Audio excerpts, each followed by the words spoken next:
Hey, how's it going? Good. How are you? Good. You were off yesterday, right? Yes, I You was. You go to a park?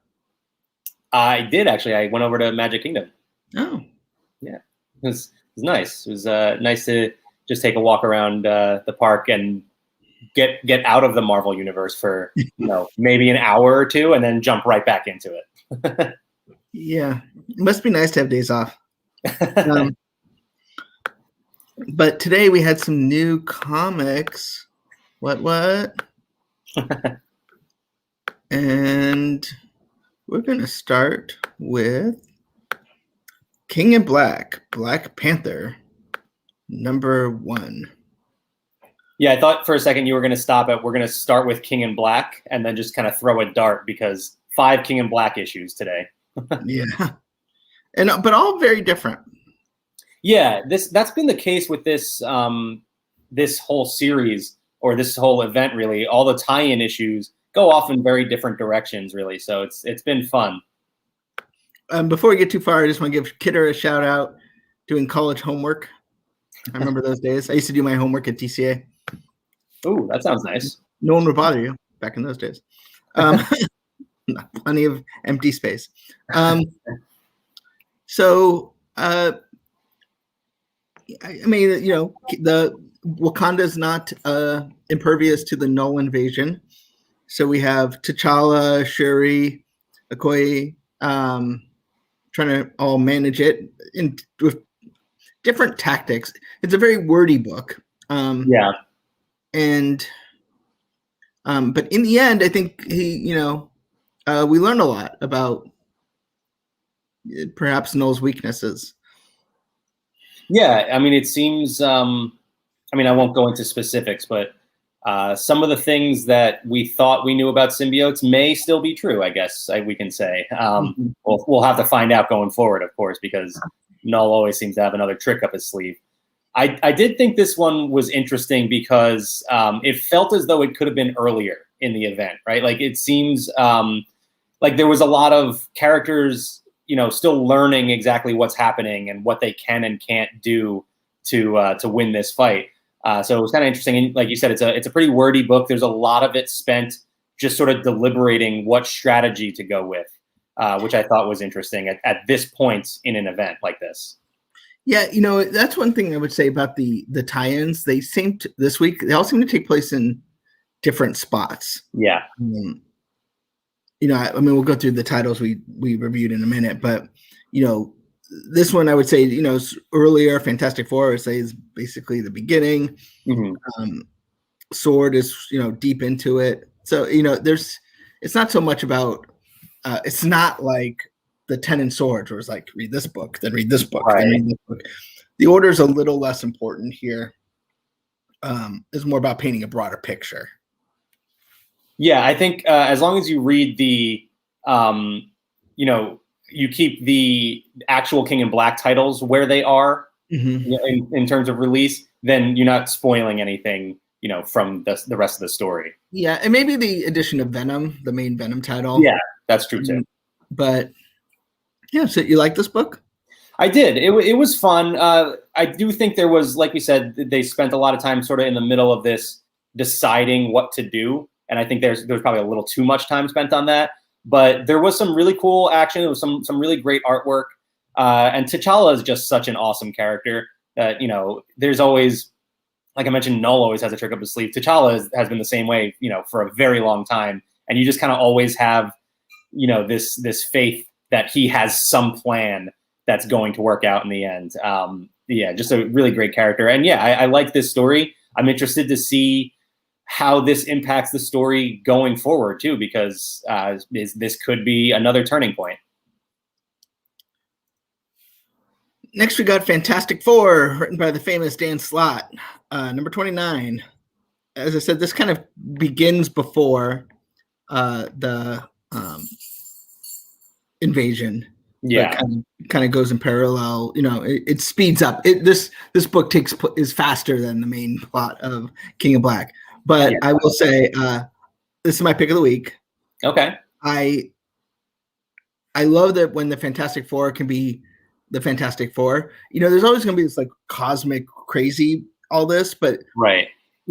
When they can ground that a little bit, which they kind of do in this book, the kind of things take one step back into normalcy at the beginning, and they can be a family.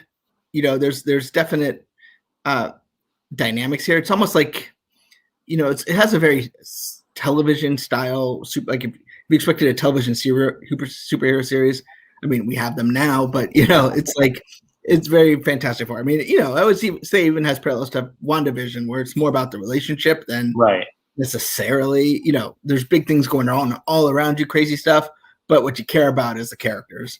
And so I like this. It has Fantastic Four and King of Black. I would say sort of the perfect combo, not too much of either. And it's not one of those Fantastic Four : King of Black : Fantastic Four #1. This is a regular issue of Fantastic Four. It just is incorporating the King of Black story. Yeah, and I agree. I think it does so perfectly. It, like you said, has that balance of continuing the Fantastic Four story, giving us their relationship, but also diving back into the King of Black story. And it's funny that you said, I like, you like seeing the Fantastic Four be who they are. I actually have in my notes here, I think you can always count on the Fantastic Four and Spider-Man to be who they're going to be, like who they are, right? Like those characters don't change. You're always going to get that with the Fantastic Four, that fun family dynamic. Like a big plot point of this book, while there's this whole alien invasion happening, is that Sue doesn't like Johnny's girlfriend. That's what a part of this story is. So yeah, it's really fun. I like that they brought us back to the beginning and showed us their perspective, because the Fantastic Four is always at least somewhere near the center of a big story like this. So cool to see their perspective on this.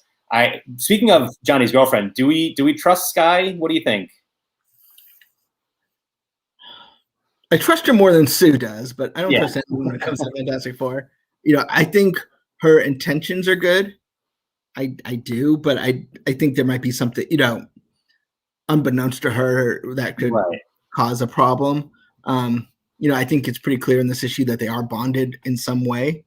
But yeah, I'm looking forward to, hopefully, I sort of took a backseat from Fantastic Four. I mean, because I was trying to catch up on stuff that could be influenced the MCU, and they couldn't be in the MCU for so long that I didn't really read it regularly. Kind of when I last read it was when it was FF, and they were sort of like in the Fantastic Four.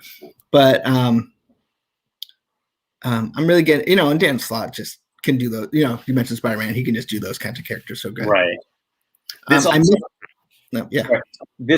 also had a very interesting ending that potentially introduces yet another interesting threat to this story. So I think this could end up being a key issue that you might want to check out if you're going to understand the rest of King of Black. We'll have to wait and see how that plays out, but it seems like it could be. I did miss, because I wasn't able to get a picture, but Daredevil number 27, the King of Black issue. I really like this issue too.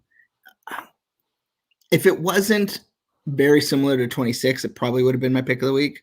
But what's cool about this is you can see someone resisting the symbiote, and through sort of visually as well as sort of story wise, which is really cool. Yeah, Fantastic Four and Daredevil were both very close to being my pick of the week, which we'll still get to ahead of what we're at right now. But I really, really like this issue. I think there's a lot of great stuff, like you mentioned, and we saw at the end of 26 at this point. So Matt Murdock fighting off Null internally, which was just really, really cool to see, and that sort of with Daredevil always being rooted in religion and God and all of this, and Null considering himself a god, and Matt Murdock considering him the devil, and that whole dynamic going on was really cool to see play out within Matt Murdock, and that was a lot of fun. Plus, just another great nullified look for a character. That was really cool to see. Yeah. Then there's also the whole other dynamic with Elektra trying to fill Matt Murdock's shoes, and that whole classic sort of superhero storyline that we've seen before. But I like it a lot, with these two characters and given their history. And some great Kingpin stuff in here too. Yes. He's always been more complicated than, well, I don't want to say people give him credit for, because I definitely give him credit for that, but probably more than the term king. Like you hear the name Kingpin, you're just like villain. Right. You don't think like nuanced and but there's some great stuff with him here. Yeah, definitely, and he's a big point that we were talking about how these stories take place in like different time periods here within this overall story, and he is specifically a jumping off point for that because he shows up in another comic that we'll talk about in a little bit. Next, we have S.W.O.R.D. No, S.W.O.R.D. I liked about that. I like this issue too. Now that I think about it, it was a pretty good week. We always talk about how the X books can get a little, but focused on one character. There's all sorts of crazy going on, but you really get into his head, and which I think that's a bold choice for a third issue of a team up book. Yeah, that definitely was an interesting choice. I like that I'm with you. I like that they focused in on one character and tried to keep things simple. This was an interesting character to go with. I think if you're somebody who's reading an overall event, Manifold is probably not somebody that's, you have a whole list of their history and everything about them. So a little difficult following some of it, especially when they get into a very specific space war that doesn't have a whole lot of Marvel Comics history, as far as I'm aware, that serves as a pretty big plot point and seems as though they set up a cliffhanger with it moving forward too. So I wasn't crazy about the middle of this book, I guess, but I did like where it ended at the end. There's some interesting stuff going on with S.W.O.R.D. and Alpha Flight. It boils back down to the simplicity of the classic X-Men series with human organizations trying to take down mutants and stuff like that. But then obviously still deals with King in Black as well. So it was a pretty well balanced book. There was just that chunk in the middle that I wasn't a big fan of. And finally, we got what I presume is your pick of the week. Yes, it is. It is King in Black, Thunderbolts #2. Yeah, and #1 was also my pick of the week a few weeks back. So I'm really enjoying this series. I think the collection of characters they have here is fantastic. Batroc has been super entertaining and in a way that I've never really seen him before. Taskmaster is always great, so that's no surprise there. And then you have, Mr. Fear, I'm not super familiar with, and then Star is a relatively new character. So a really interesting group that has been a lot of fun. And as we mentioned, Kingpin shows up in this, and this appears to be much later in the story of King in Black, as he is now at least somewhat confidently handling the situation and pulling the strings. So there's a lot of really cool stuff going on here. Yeah, I agree. This title, these, I guess, the first issue is great. Second issue is great. And you don't always expect these tie-in books to be as good as they have been. Sometimes they're there more to fill in gaps or explain things, but this is, this event's just been fantastic. Yeah, and I like that this also gives you a chance to explore Ravencroft a little bit, which is always fun. Kind of get into some cool little Marvel history there. So we're gonna take a moment to talk WandaVision. So a little inside baseball here. Mike Celestino messaged me, and he's like, "I'm surprised you guys didn't do an article about what this means for Marvel moving forward." And I'll be honest, I didn't. It's okay. Spoiler alert territory. It's Wednesday. I don't know why you're watching. If you're watching Marvel Time and haven't watched WandaVision, you're making bad choices. But I guess it's because, in a way, knowing what we know or what we think we know about where Marvel Universe's MCU's headed, like, it wasn't all that surprising. I'm just surprised they did it here. I wouldn't say that him showing up caught me off guard, because I expect, with the Tobey Maguire rumors and all that, and we know this is leading into Doctor Strange and the Multiverse of Madness, which leads into Spider-Man 3, whatever you want to call it. I don't know. It's amazing. I'm glad it happened, but it's almost like I expected it at this point.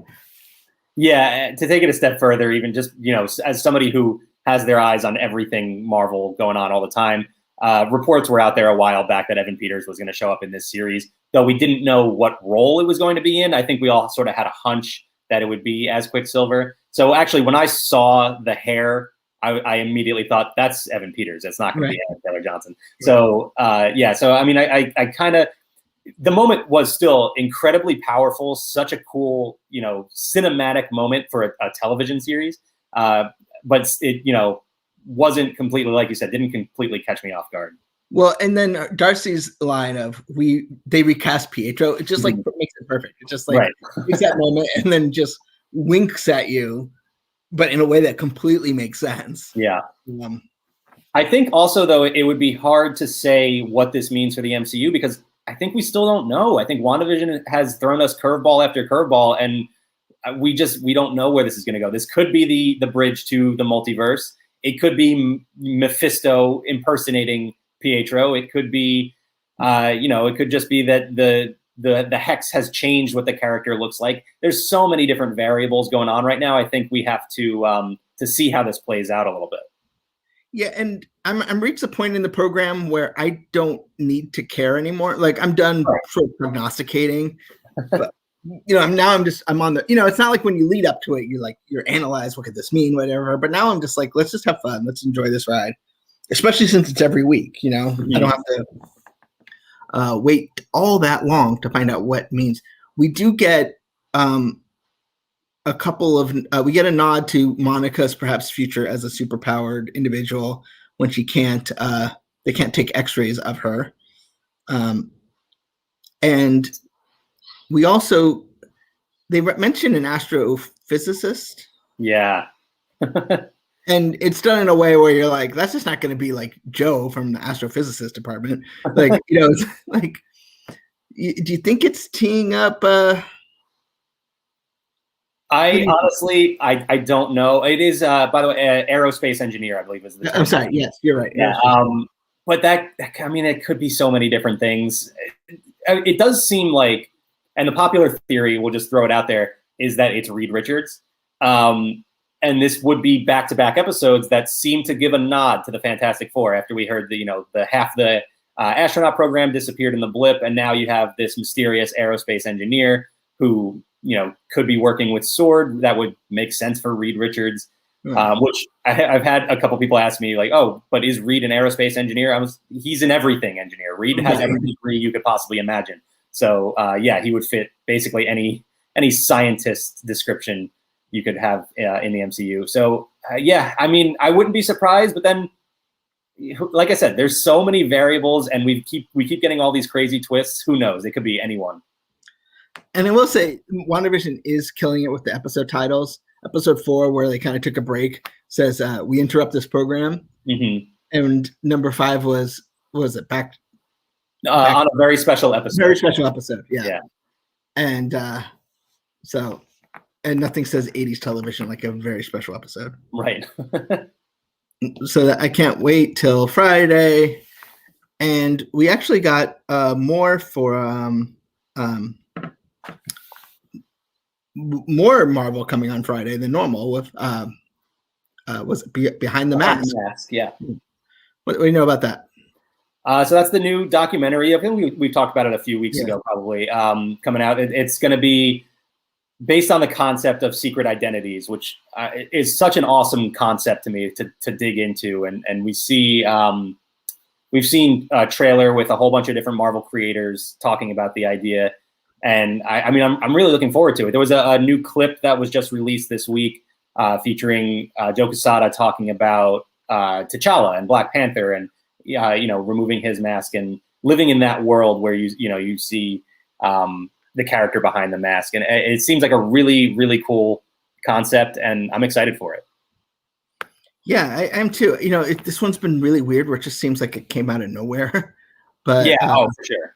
Because they only announced it, what was that, a couple weeks ago at this point? And it was on the here's what's coming in February, and then we're like, wait, what? And there's a lot of things where I it's like some Nat Geo thing I never heard of or whatever. Right. But then they sent out a press release, and I'm like, and so I even followed up. I was like, is this a Disney Plus original? And they're like, no, it's debuting on Disney Plus.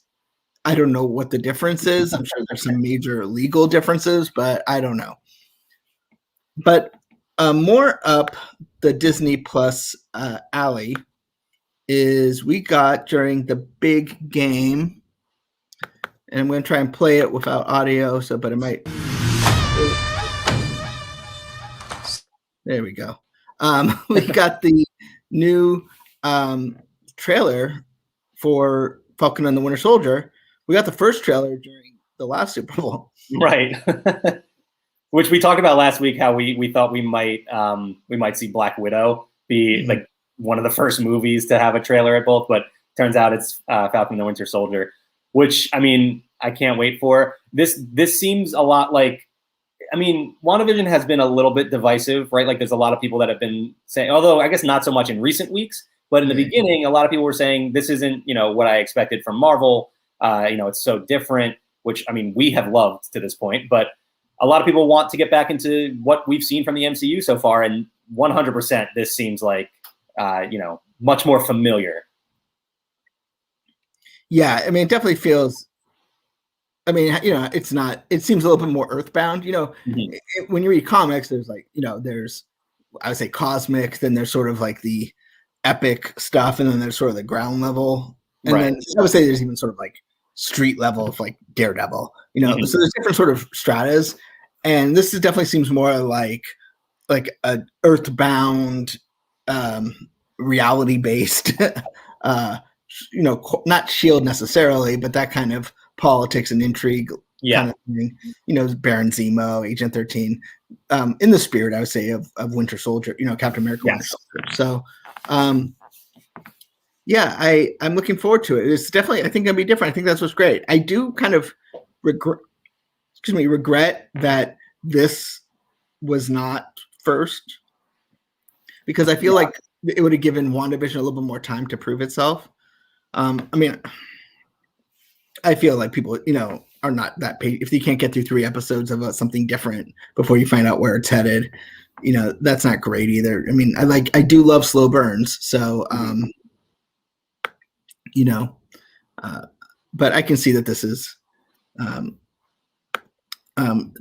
C. Bacon says, do you think this is going to be a good show? I'm not a very big fan of Marvel, but I'm a huge Star Wars fan.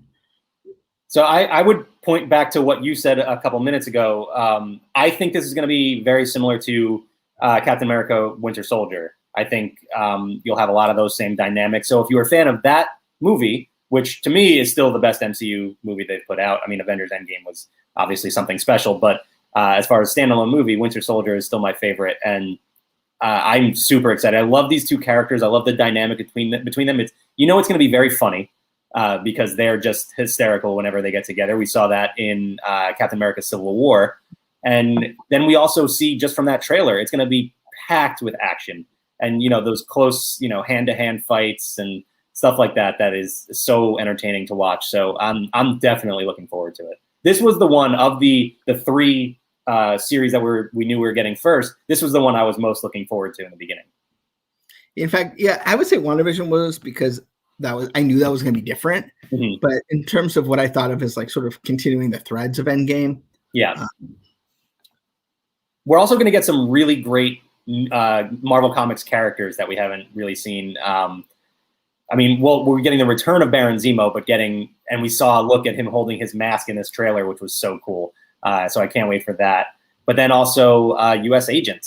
So we'll see how his story plays out. And see, that's the great thing about Disney Plus is you're able to kind of go back and watch. You could go back all the way to Iron Man, and see the MCU play out. If you find something's not accessible, where else are we going to go? Where you can kind of go back on Disney Plus and see every MCU film, with the exception of Incredible Hulk, which isn't really relevant in any way anyway. So you can go and kind of catch back up if you're not familiar with the characters. So if you watch WandaVision but you haven't seen Age of Ultron and Civil War, you can go back and catch those and maybe it'll make a little bit more sense to you. There's also the new series that they released with the launch of WandaVision as well. I want to say Marvel Legends. Yeah. So where I'm sure that they'll be releasing more to catch us up on the Winter Soldier and Falcon story. And that kind of just gives you clips of the entire MCU and what those characters have done to this point. So heading back to comics, we got a little bit more information about Heroes Reborn. So Heroes Reborn is going to be a story spinning out of Avengers. Spinning out of Avengers, where the character, you find out what the Marvel universe would look like if the Avengers didn't exist. And so I'll try that again. Yeah, so they announced several titles, and I thought, to me, the most interesting one, of course, being a big Spider-Man fan, Heroes Reborn, Peter Parker, the Amazing Shutterbug. So as you mentioned, like, this is a world without the Avengers. Peter Parker is not Spider-Man. He's a photographer for, you would assume, the Daily Bugle. I guess the world could be completely different. We don't know. Just pretty sure he's not working for the Daily Globe, probably a different paper. Or the Daily Planet. So yeah, that's one title that I thought was really interesting. And then, of course, they revealed the covers for these as well. And we have Hyperion and the Imperial Guard. Which is interesting considering what's, I would say King in Black kind of makes these heroes, has brought many of them front and center. This is interesting. Magneto and the Mutant Force, with Magneto in like a Professor X chair. Yeah. I'm also interested to see where the line is drawn as far as what heroes do still exist in this world and which ones don't, because obviously Hyperion, Magneto, it looks like Rogue is involved here too. It looks like Emma Frost as well. So, I mean, we'll have to see what heroes we do still see in this new world. It seems like Hyperion's like at the core of this because he's in every cover. Yeah, which is interesting because he is sort of a loose cannon is the word I'll go with. So he is kind of that sort of tweener, right? Like hero, villain, kind of, could go either way. So we'll see what role he plays in this. Got Young Squadron, written by Jim Zub, art by Stephen Cummings. And it looks like Nova, Miss Marvel, and a different, I'm not sure where they're going with that. I think that's supposed to be Miles Morales. I think this is the characters in the back are who we know. Gotcha. Okay, I see. Then Siege Society. We got Sabretooth, Baron Zemo, Black Widow. Is that Medusa? That's hard to tell. It looks like, I mean, it could be, but then there's also a different power set at play there. Yeah. Then we also might see too, that might be Black Widow, but maybe it's not Natasha Romanoff. There could be somebody different in the role of Baron Zemo. That's the beauty of a story like this is anything could be anything. We have, all of the rules are thrown out the window. So it's going to be interesting jumping into this new Marvel world. I don't know if this is probably before your time, but in the midst of Marvel versus DC, they did something called Amalgam Comics, where they would take kind of squish to a DC hero and a Marvel hero together. And, it's just a different take, like it's a different universe kind of thing. And so it's kind of evokes, it's like it's familiar yet different, but a wide range of titles, so you really can get into it. We're used to alternate universes and realities all the time, but usually it's just sort of like this little section we're going to explore. But to kind of do it as a bigger initiative is kind of cool. It's been done, but it's not been done in as much as other things. So yeah, we'll see what kind of scope they give to this and how far they go with this story before like you said, there's always these big multiverse stories that tie things together. And I wouldn't be surprised if after the 10 issues of this, we see a portal open up and Reed Richards walks out and wonders what's going on. We could see a lot of different things happen with that. Yeah. So C. Bacon has a good point. And this is one of the ways that Marvel and Star Wars is different for a lot of people I think like to put them in the same bucket, but they're very different storytelling. Yeah. And are they in the same universe? So unlike Star Wars, where there's one story, one reality, Marvel takes it a little bit different, where there's just different realities, tons of different realities. And you don't have to make sense of everything.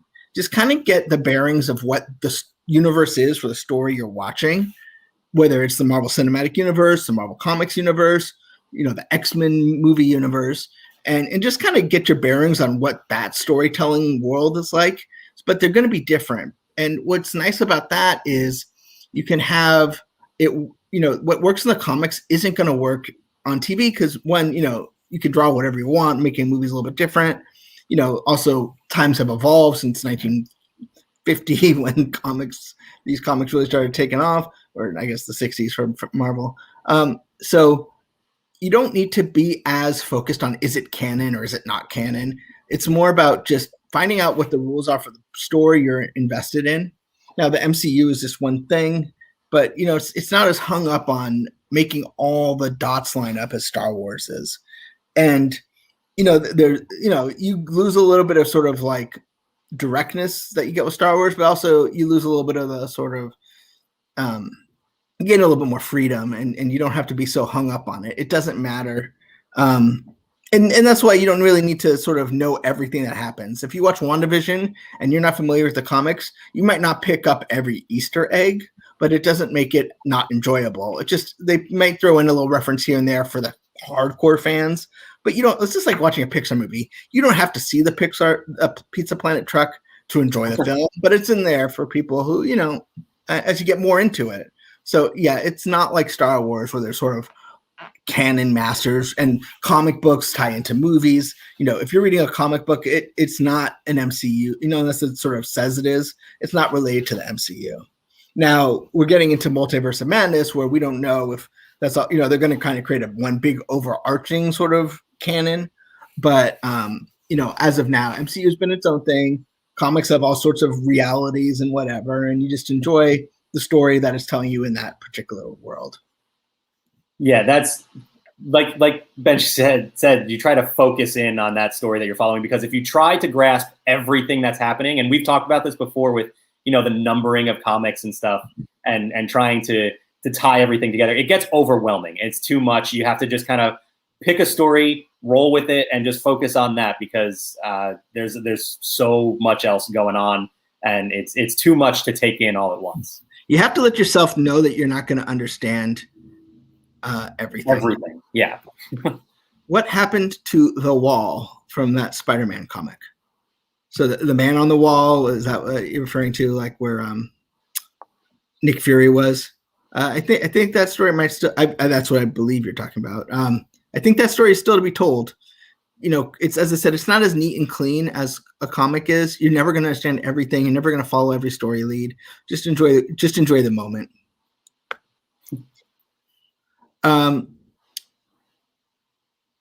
Okay. So that is Heroes Reborn, not to be confused with Heroes Reborn from like the late 90s. Right. Hopefully not, at least, because that one was not so popular. Okay. I think we'll wrap up with this. Kind of bring it back to WandaVision, but also bringing us into the parks a little bit. We had the WandaVision photo op, and I was talking to Mike actually. It's funny how like now it feels like this is a big new thing at a theme park, because we're not used to like a lot going on. Or it would have just been a photo op and we wouldn't have played any difference.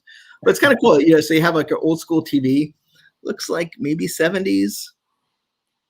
Yeah, well, I guess they're going for the black and white, so I would guess more like the 60s. Yeah, I think it might have too many buttons for that, but but anyway, you put your camera through there and you can see it's like you're on television. Obviously they have different kinds of TVs. So this is the 80s right here, I can tell you that. Yeah, there you go. And so, welcome to Westview. Home is where you make it. That's funny. And for the preview, legacy pass holders, those folks that had passes when the parks closed, got a little mini poster as well. And they put WandaVision posters up in the Muppet queue, or the former Muppet queue. So, yeah, I was hoping to catch some little, slip up, like they released a poster out there too early or something, but nothing, no such luck. They didn't slip off as to anything that was happening in the series.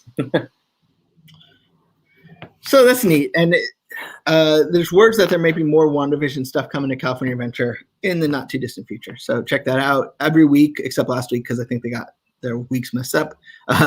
Emirates has been giving out a new TV style cookie, or not cookie, but cake. Cake. And giving out, I shouldn't say, like $20. They'll give it to you. Yeah. So is I'm there any? interested to see, are we going to get a 90s episode this week? The way that the show is paced out now, with the balance between the hex and the real world, we don't know exactly. At the beginning, it was 50s, and next week we're getting 60s, next week we're getting 70s. Now it's like, who knows? We don't know where we're going to be. Well, we know there's a 90s episode, right? We know there's a 2000s episode. Mm-hmm. There's 2. This is episode 6. Yeah, this is going to be episode 6. We have 4 episodes left. Yeah, so we know there's one from the trailers that seems to resemble like a Modern Family style. Yeah. That I'm really looking forward to that one. But I don't know where would you consider that, the 2010s? I suppose that's. I would see that. I mean, well, I guess yeah, you're right, 2010, but I don't know. Wow, I'm old. So, anything you want to bring up before we wrap up? No, I mean, you said earlier that we don't have to wait that long for the next episode of WandaVision, and that's the nice thing about the way this is being told. It feels like forever between each Friday. It feels like we're waiting for the first episode all over again. So I'm just really looking forward to it. Thursdays are the worst because Friday you get the episode, you can process it. Monday we have Marvel Mondays, and the week starts and you get usually some tidbits. Then Wednesday you got new comics. And then Thursday, it's all about waiting. Nothing happens. Yeah, exactly. and so we're almost there. We don't have an episode title yet. They're not that nice and tell us. But Mac will be up at early to recap it, provide context and analysis, and so is anything else. I do want to plug before we go. I mean, we'll have our new weekly news video today at 7:30. Tomorrow is going to be crazy. Starting at 6:30, we will be doing our earnings preview show. Kyle and I will be giving you a sneak peek of what's happening with the earnings. I will say Disney's at a new all-time high today, so it's a good sign. I don't know if it's because someone on Reddit told us to buy a stock or whatnot, but that's good. Then at 8:30 Pacific, Tony will be celebrating soulfully at Disney Springs. They're doing a little bit of a showcase over there. So he's going to show us what's going on around the retapping dining and entertainment district at Walt Disney World. 11 o'clock for C-Bacon, you Star Wars fan. We got Star Wars headlines at 11. Then at noon, Tony will be back because they're going to be showing off the Epcot's Taste of the Festival of the Arts, as well as the new Soul exhibit at the American Adventure. So he will be doing a brief walk around there. At 1 o'clock, we will start our live blog for the earnings announcement, which will be released shortly after 1, and we'll be providing full context of the analyst call.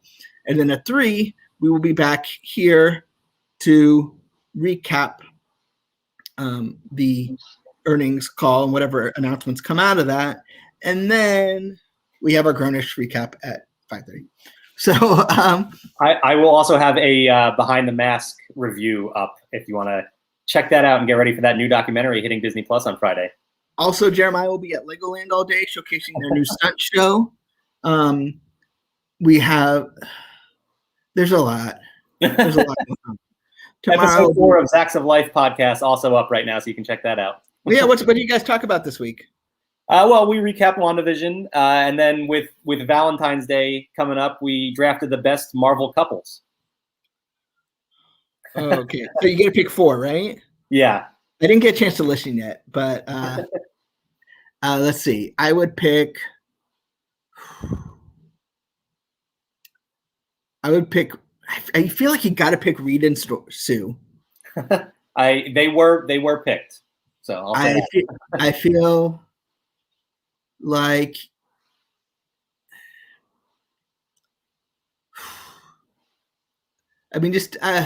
I hate to go with Wanda and Vision, but Wanda and Vision, it's a little too obvious, but and not to go too much into Fantastic Four, I feel like Ben Grimm and his wife, I mean, they're sort of like a true love story. Yeah. That play out. And then I think I'll go Hulkling and Wiccan. Okay. Good picks. I definitely recommend checking out the draft and seeing where some of those couples went. Now, granted, yeah, no one else was drafting with me, so I got to pick what I want. That makes it a lot easier. But the poll will be up on our Twitter account later tonight, Zach's at Zach's of Life Pod. So you can check out the results and vote for who you think won. It was me. I won. Just click Mac. So who was your guest? My wife, Jess, joined us. I figured that makes sense since we're drafting Marvel couples. And you are a couple. Right. That makes sense. Okay, so a lot going on. A lot that will keep us occupied to get us through that miserable Thursday that is before WandaVision. And then let's see what happens, man. Yeah, I can't wait to break down another episode because it's getting crazy and they keep giving us a lot to talk about. And then C. Bacon wants to know why we do not get views anymore. I think it's because you're not doing a great job of spreading the word, C. Bacon. Yeah, tell your friends. It's YouTube. You never know what hits, but we're just happy to do it. We don't do it for the views. We do it for the fun. And we will talk to you later. Bye, everybody. Bye.